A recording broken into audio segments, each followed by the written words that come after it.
Hi Mark, I'm Donna. My student number is SO441052. Today I'm going to read a speech delivered by Pamela Meyer, and the title is How to Spot a Liar. I'm freshman in NCUE. Okay, now I don't want to alert everybody in this room, but it's just come to my attention that the person to your right is a liar. Laughter. Also, the person to your left is a liar. Also, the person sitting in your very seat is a liar. We are all liars. What I'm going to do today is I'm going to show you what the research says about why we are all liars, how you can become a lie spotter, and when you might want to go the extra mile and go from lie spotting to truth seeking, and ultimately to trust building. Now, speaking of trust, ever since I wrote this book, Lie Spotting, no one wants to meet me in person anymore. No. They say, it's okay, we will email you. Laughter. I can even get a coffee date at Starbucks. My husband like, honey, deception? Maybe you could have focused on cooking. How about French cooking? So before I get started, what I'm going to do is I'm going to clarify my goal for you, which is not to teach a game of gotcha. Let's spotters on those nitpicky kids. Those kids in the back of the room that are shouting gotcha. Your apron teach, your flare, your nostril. I watched that TV show Lie to Me. I know you are lying. No, lie spotters are armed with scientific knowledge of how to spot deception. They use it to get to the truth, and they do what mature leaders do every day. They have difficult conversations with difficult people, sometimes during very difficult times, and they start up their path by accepting a core proposition. And that proposition is the following: lying is a cooperative act. Think about it. A lie has no power whatsoever by its mere utterance. Its power emerges when someone else agrees to believe the lie. So I know it may sound like total love, but look, if at some point you got lied to, it's because you agreed to get lied to. Truth number one about lying. Lying is a cooperative act. Now, not all lies are harmful. Sometimes we are willing to participate in deception for the sake of social dignity. Maybe to keep a secret that should be kept secret. We say, nice song. Honey, you don't look fat in that snow. Or we say, fabric of the decorated, I just fished that email out of my spam folder. So sorry. But there are times when we are unwilling participants in deception, and that can have dramatic costs for us. Last year saw $997 billion in corporate fraud alone in the United States. That's an eyelash under $1 trillion. That's 7% of revenues. Deception can cost billions. Think Enron, Madoff, and the mortgage crisis, or in the case of double agents and traitors like Robert Hansen or Ulrich Ames. Lies can betray our country. They can compromise our security. They can undermine democracy. They can cause the death of those that defend us. Deception is actually serious business. This conman, Henry Oberlander, he was such an effective conman. British authorities said he could have undermined the entire banking system of the Western world. And you can find this guy on Google. You can find him anywhere. He was interviewed once and he said the following. He said, look, I have got one rule, and this was Henry's rule. He said, look, everyone is willing to give you something. They are ready to give you something for whatever it is they are hungry for. And that's the crux of it. If you don't want to be deceived, you have to know what is that you are hungry for. and we all kind of had to admit. We wish we were better husbands, better wives, smarter, more powerful, taller, richer. Then this goes on. Lying is an attempt to bridge that gap, to connect our wishes and our fantasies about who we wish we were, how we wish we could be, with what we are really like, and boy are we willing to fill in those gaps in our lives with lies. On a given day, studies show that you may be lied into anywhere from 10 to 200 times. Now granted, many of those are white lies, but in another study it showed that strangers lied 3 times within the first 10 minutes of meeting each other. Laughter. Now when we first hear this data, we recoil. We can't believe how prevalent lying is. We are essentially against lying, but if you look more closely, the plot actually thickens. We lie more to strangers than we lie to co-workers. Extroverts lie more than introverts. Men lie 8 times more about themselves than they do other people. Women lie more to protect other people. If you are an average married couple, you are going to lie to your spouse in 1 out of every 10 interactions. Now you may think that's bad. If you are unmarried, the number drops to 3. Lying is complex. It's woven into the fabric of our daily and our business lives. We are deeply ambivalent about the truth. We press it out on an as-needed basis. Sometimes for very good reasons, other times just because we don't understand the gaps in our lives. That's true number 2 about lying. We are against lying, but we are covertly folded in ways that our society has sanctioned for centuries and centuries and centuries. It's as old as breathing. It's part of our culture. It's part of our history. Think Danton, Shakespeare, the Bible, news of the world, laughter. Lying has evolutionary value to us as a species. Researchers have long known that the more intelligent the species, the larger the neocortex, the more likely it is to be deceptive. Now you might remember Coco.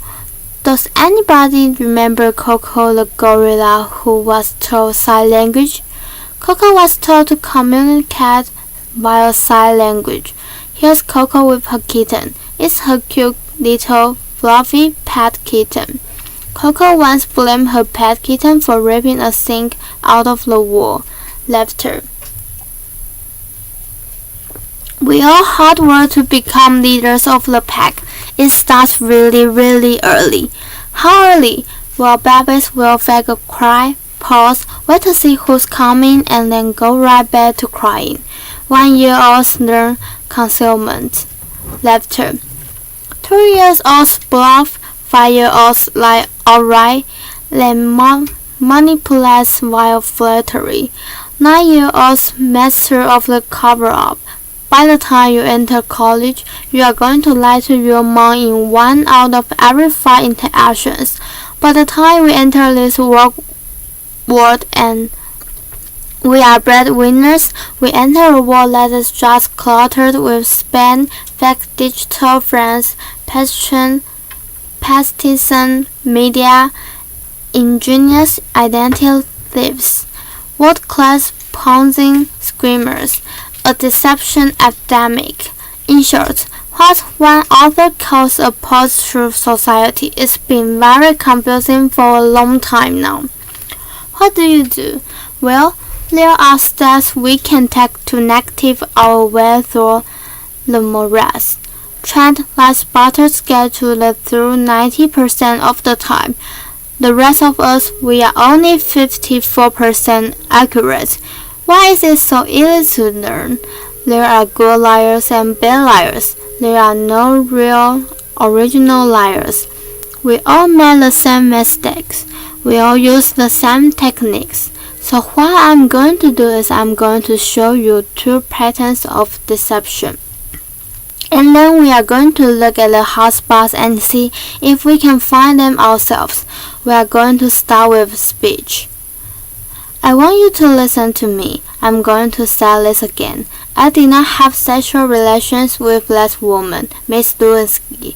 I never told anybody to lie, not a single time, never. And these allegations are false, and I need to go back to work for the American people. Thank you. Applause. Okay, what were the telltale signs? Well, first we heard what's known as a non-contracted denial. Studies show that people who are over-determined in their denial will resort to formal rather than informal language. We also heard distending language, that woman. We know that liars will unconsciously distance themselves from their subject, using language as their tool. Now, if Bill Clinton had said, "Well, to tell you the truth," or Richard Nixon's February, in all candor, he would have been a dead giveaway for any last voter that knows that qualifying language, and it's called qualifying language like that, further discredits the subject. Now, if he had repeated the question in its entirety, or if he had prepared his account with a little too much detail, and we are all really glad he didn't do that, he would have further discredited himself. Fred had it right. Fred said, "Look, there's much more to it than speech.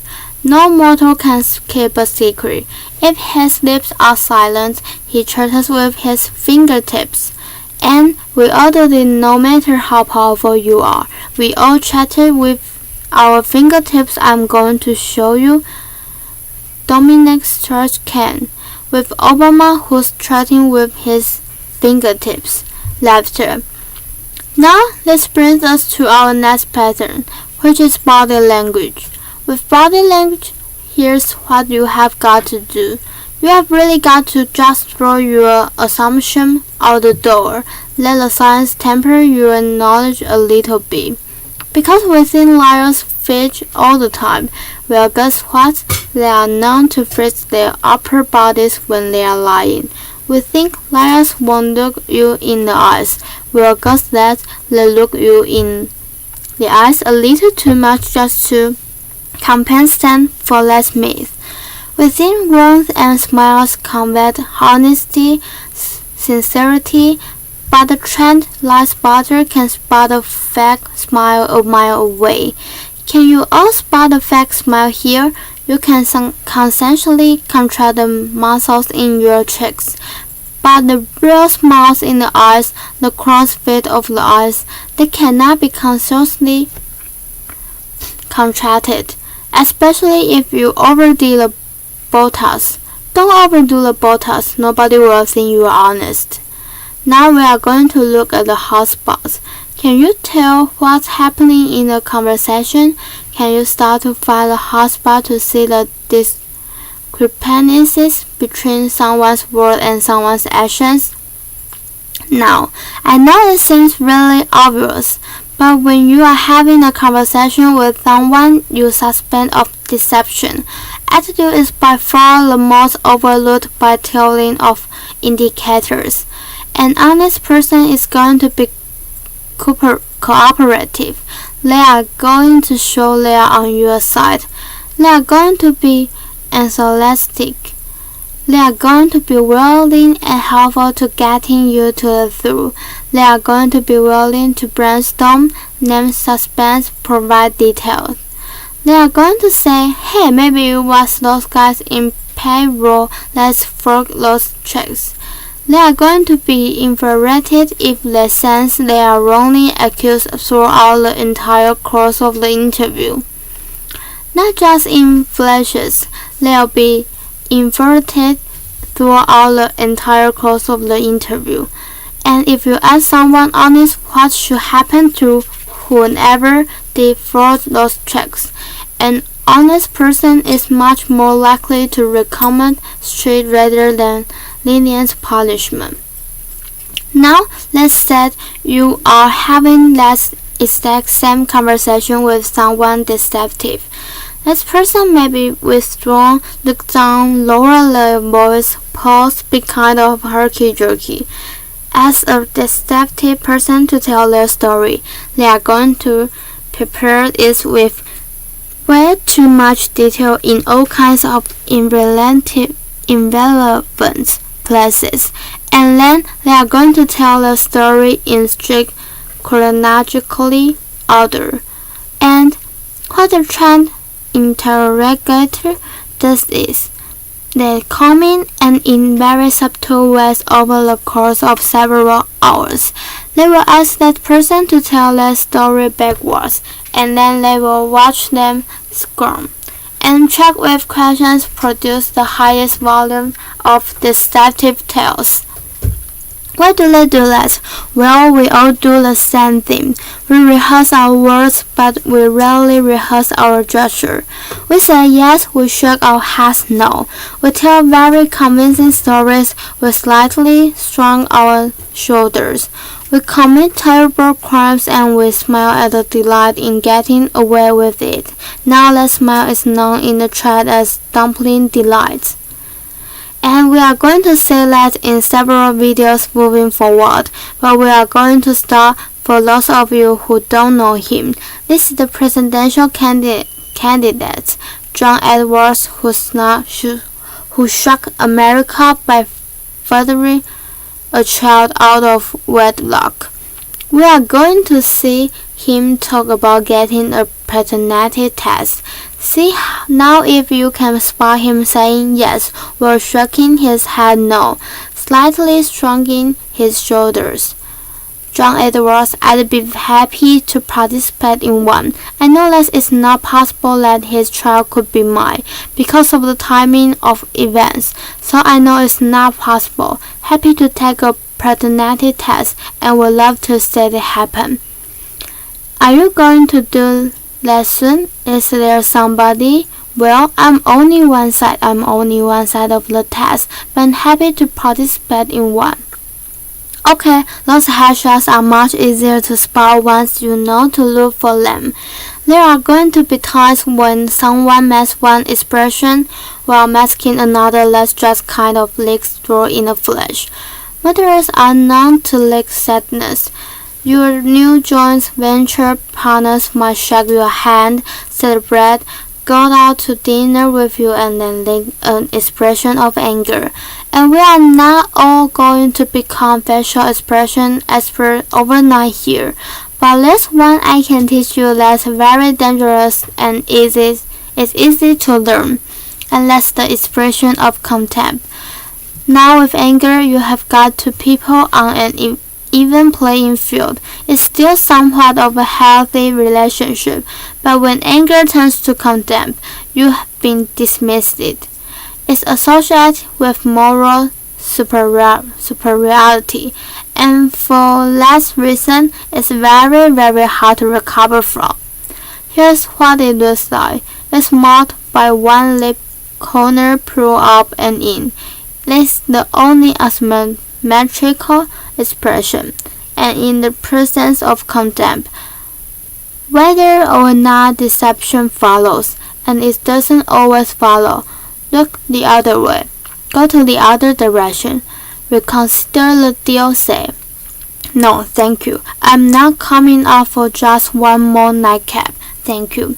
Science has surfaced many more indicators. We know, for example, we know liars will shift their blink red, point their face towards an asset. They will take various objects and put them between themselves and the person that is interviewing them. They will alter their vocal tone, often making their vocal tone much lower. Now, here's the deal. These behaviors are just behaviors. They are not proof of deception. They are red flags. We are human beings. We make deception flowing gestures all over the place all day long. They don't mean anything in and of themselves, but when you see cluster of them, that's your signal. Look, listen, probe, ask some hard questions, get out of that very comfortable mode of knowing. Walk into curiosity mode, ask more questions, have a little dignity. Treat the person you are talking to with reports. Don't try to be like those folks on Law and Order and those other TV shows that pummel their subject into submission. Don't be too aggressive, it doesn't work. Now we have talked a little bit about how to talk to someone who's lying and how to spot a lie. And as I promised, we are now going to look at what the truth looks like. But I'm going to show you two videos. Two mothers, one is lying, one is telling the truth. And they were surfaced by researcher David Matsumoto in California. And I think they are an excellent example of what the truth looks like. This mother, Donna, shot her kids at close range, drove them to the hospital while they bled all over the car, claimed a scraggy-haired stranger did it. And you will see when you see the video she can even pretend to be an agonizing mother. What you want to look for here is an incredible discrepancy between horrific events that she described and her very, very cruel demeanor. And if you look closely, you will see dumpling delights throughout this video. At night, when I close my eyes, I can see Christy reaching her hand out to me while I'm driving, and the blood just kept coming out of her mouth. And that maybe it's a fact too with time, but I don't think so. That bothers me the most. Now I'm going to show you a video of an actual grieving mother, Erin Runyon, confronting her daughter's murder and torture in court. Here you are going to see no vast emotion, just the authentic expression of a mother's agony. I wrote this statement on the third anniversary of the lie you told my baby, and you hurt her, and you crushed her. You terrified her until her heart stopped it, and she fought, and I know she fought you. But I know she looked at you with those amazing brown eyes, and you will wanted to kill her, and I don't understand it, and I never will. Okay, there's no doubting the veracity of those emotions. Now the technology around what the truth looks like is progressing on. The science of it, we know, for example, that we now have specialized eye trackers and infrared brain scans, MRI that can decode the signal that our bodies send out when we are trying to be deceptive. And these technologies are going to be marked to all of us as panaceas for disease, and they will prove incredibly useful someday. But you have got to ask yourself in the meantime, who do you want on your side of the meeting? Someone who's trained in getting to the truth of some guy who's going to drag a 400-pound electronic cephalogram through the door. These spotters rely on human tools. They know, as someone once said, characters who you are in the dark. And what's kind of interesting is that today we have so little darkness. Our world is lit up 24 hours a day.